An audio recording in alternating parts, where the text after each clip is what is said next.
pessoal? Então, essa semana a gente vai falar sobre queda livre. A história, né, que remonta o problema, né, de queda livre, ela vem desde a antiguidade com Aristóteles, onde ele acreditava que num processo de queda, né, você abandonando dois corpos do repouso de uma determinada altura, certo? Então, abandonando dois corpos do repouso, né, de uma mesma altura, vamos considerar aqui, ó, todos estão a uma mesma altura h, e aí considerar que esse primeiro corpo, o corpo aqui da esquerda, tem uma massa m minúscula e da direita uma massa m maiúscula, onde m maiúsculo é maior que m minúsculo, né? Então ele acreditava que o corpo que tem massa maior, ele ia levar menos tempo para chegar ao chão do que o corpo de massa menor, tá? É... E aí a história que se tem, a história que se conta, né? O mito ou não, é que o Galileu foi o cara que tem o nome associado a esse tipo de estudo, porque ele verificou que a massa não é um parâmetro que interfere no processo de descida dos corpos. Ele verificou que, independente da massa que você use, é, eles vão chegar ao chão ao mesmo tempo, né? Se eles saíram ao mesmo tempo, da mesma altura, então eles vão chegar ao chão ao mesmo tempo. E aí aqui a gente tem a Torre de Pisa, que ela faz parte dessa história, né? Porque o que se conta é que ele subiu até o alto da Torre de Pisa, abandonou dois corpos, né, de massas diferentes, beleza, né, do mesmo andar, e aí verificou lá embaixo, tinha um observador, né, que eles verificaram que os corpos chegaram juntos ao chão, né? Então comprovando que a massa ela não interfere nesse processo de queda, né? Então, se você tem um objeto com a massa maior, né, uma massa de 10 quilos, e um outro objeto com a massa de 1 quilo, por exemplo, os dois vão chegar juntos, né, ao chão, beleza? Então, ter uma massa maior não implica que ele vai gastar menos tempo, não implica que ele vai ser mais rápido, certo? Isso para a época, eu acho que até para a gente hoje em dia, isso é algo que é contraintuitivo, né? Eu acho que a nossa intuição nos faz pensar que um objeto mais massivo ele vai cair mais rápido e gastaria um tempo menor, mas isso não é verdade, né? Então essa é a história, né? Essa é a história que se tem de Galileu e a Torre de Pisa, ok? Além disso, essa ideia foi extrapolada, né? Uma vez que a gente não tem uma relação de dependência da massa com o tempo de queda, uma pergunta que foi feita na época era o seguinte: então, e se eu soltasse uma pena, né? Uma pena e um objeto massivo, né? Um objeto com mais massa. Então os dois chegariam ao chão ao mesmo tempo, né? A gente sabe que não, né? A gente consegue imaginar a situação e verifica que não. Mas nesse caso isso não ocorre por conta da resistência do ar, correto? Então, numa situação, num cenário em que a resistência do ar é desprezível, né? A massa do corpo, mesmo se for uma pena ou uma bola, uma esfera de metal, ele chega ao mesmo tempo ao chão, né? Eu vou deixar aqui um link na descrição de um vídeo onde foi feito esse tipo de experiência, né? Pegaram um recipiente, um container, né, enorme, fizeram um vácuo nele e soltaram uma pena e uma esfera, né? Uma esfera sólida, um objeto esférico sólido, né, com uma massa considerável, e verificaram que eles chegavam juntos ao som. Então, na ausência de, de resistência do ar, uma pena e uma esfera maciça chegam juntos ao som, certo? No nosso dia a dia a gente não consegue verificar isso porque a gente tem a resistência do ar, tá? Para os problemas que nós vamos tratar essa semana, a gente sempre vai falar sobre queda livre desprezando a resistência do ar, tá? Por quê? Porque a matemática envolvida para você tratar problemas que levam em consideração a resistência do ar, ela não compete a um curso de nível médio, né? Ela é adequada a um curso de nível superior. Mas mesmo a gente fazendo essa consideração, né, que é desprezar o efeito que a resistência do ar tem sobre o movimento dos objetos, a gente vai conseguir responder uma série de questões, né, e a temática não vai ficar menos interessante por causa disso, tá? Então é só uma questão de você ajustar a um curso de nível médio, tudo bem? Então, seguindo aqui, a gente então tô afirmando para vocês aqui que a massa não interfere.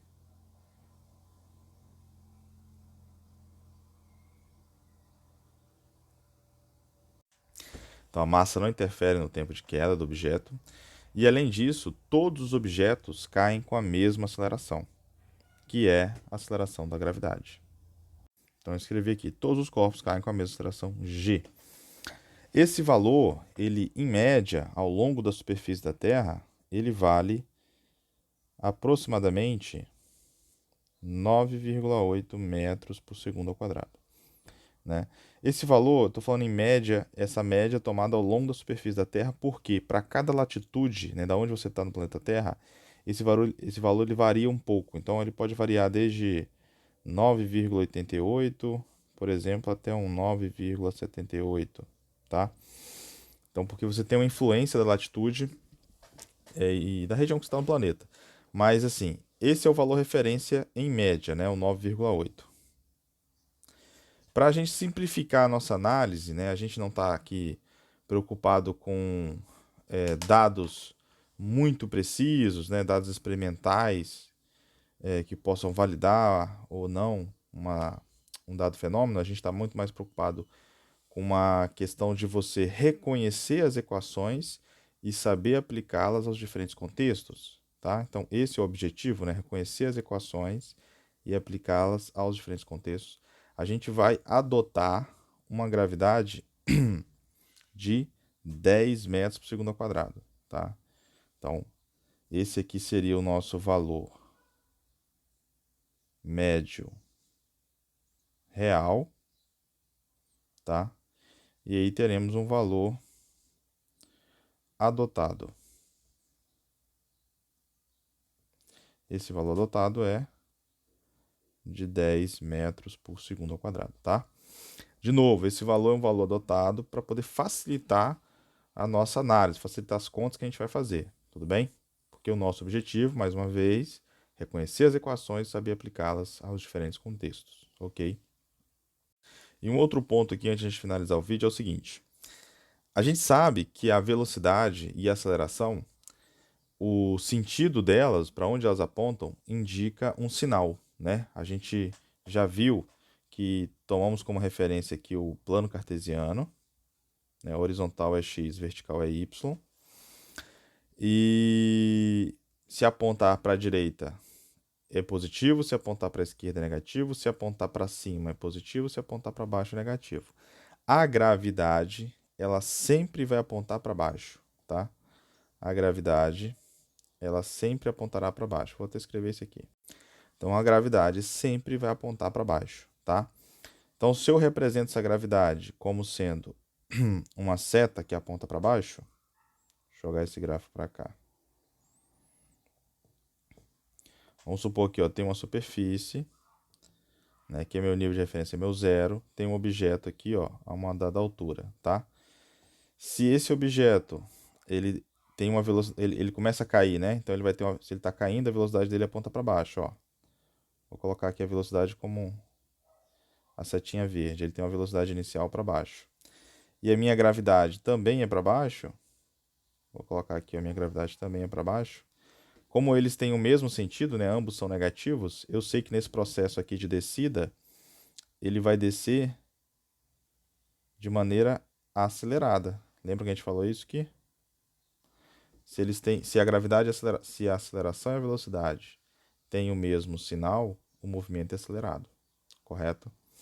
Nesse caso, quem faz o que eu estou chamando de aceleração é a gravidade. Então, a gravidade é a aceleração para o movimento que está na vertical, certo? Essa gravidade ela surge justamente dessa interação entre o planeta Terra e os objetos massivos. Então, objetos de massa eles tendem a se atrair. Então, a Terra puxa todo mundo para o seu centro, né? E aí esse efeito a gente tem a gravidade. Se fosse o contrário, vamos supor que eu tenho um objeto que eu lancei ele para cima. Então, eu realizei um lançamento com uma velocidade aqui, ó, inicial apontando para cima, positivo. Eu sei que minha gravidade ela é sempre aponta para baixo. Então, vai ser negativa. Pelo que a gente está adotando aqui como referência dos sinais, que é o plano cartesiano. Então, nesse movimento de subida, meu vetor velocidade e meu vetor aceleração, que no caso aqui é a gravidade, né, que aponta para baixo, eles vão ter os sinais opostos, né? Um vai ter um sinal positivo, outro negativo. Então, nesse processo de subida, ele vai ser uma subida desacelerado. Ok? Então, eu sei que na descida ele acelera e na subida ele desacelera. Né? Ele vai subir desacelerando, então a velocidade vai diminuindo, vai chegar um ponto lá em cima, né? Em que a velocidade dele vai ser zero.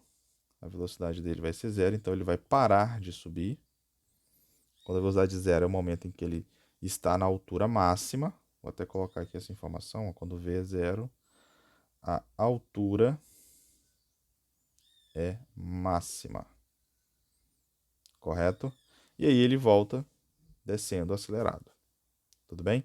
Então, essa é uma observação importante dos sinais para você poder entender que aquilo que a gente estudou em MRUV, né, movimento retilíneo uniformemente variado, também é válido aqui. Queda livre nada mais é do que uma continuação do MRUV, só que na vertical. Né? Então é o mesmo tipo de movimento que a gente viu, só que agora na vertical. E além disso eu sei a aceleração que ele está sujeito, que é a aceleração da gravidade. Então aqui para encerrar, se o movimento vertical, o movimento de queda livre, é um movimento MRUV, certo? Então vale as mesmas equações, certo? Então quais são essas equações? Vamos relembrar aqui. No MRUV, as equações eram S igual a um S0 mais um V0t mais um AT ao quadrado sobre 2. V é igual a um V0 mais um A vezes T. E V ao quadrado é igual a um V0 ao quadrado mais 2 vezes A ΔS. Então, essas equações vão ser válidas aqui também para queda livre. O único detalhe, o único ponto aqui, é que eu vou mudar algumas letras só para enfatizar o tipo de movimento. Então, por exemplo, eu não vou chamar de S, eu vou chamar de Y. S denota a posição que ele está na horizontal, né? Y vai denotar a altura que ele está na vertical. Então, eu vou trocar o S por Y, então vai ficar Y é igual a um Y0 mais um V0t mais a gravidade vezes o tempo ao quadrado sobre 2. Lembrando que essa gravidade, como ela aponta para baixo, a gente vai chamar ela de menos 10 metros por segundo ao quadrado. Na sequência, fica igual, ó, V igual a V0 mais a gravidade vezes o tempo. Gravidade vale menos 10, certo? V ao quadrado igual a um V0 ao quadrado mais 2 vezes a gravidade delta Y. Né? Gravidade de novo, menos 10. Então, é só essa a modificação que a gente vai fazer. Então, a gente vai fazer o uso das mesmas equações que a gente fez no MRUV, no movimento de móveis acelerados, né? Na horizontal. Só que agora a gente vai aplicar elas na vertical. E na vertical a gente já conhece a aceleração, que é a gravidade. Então, vou trocar S por Y. Y, faço essa troca para poder enfatizar que o meu movimento é na vertical. Em vez de eu pegar a posição dele na rodovia, eu vou pegar a altura dele com relação à superfície, né? Com relação ao solo, ao chão. Tudo bem? Então, essa é a modificação. Então, esse é o conjunto de equações que a gente vai usar. Tá? A gente só fez essa leve adaptação aí. E agora os próximos vídeos vão trabalhar com exemplos.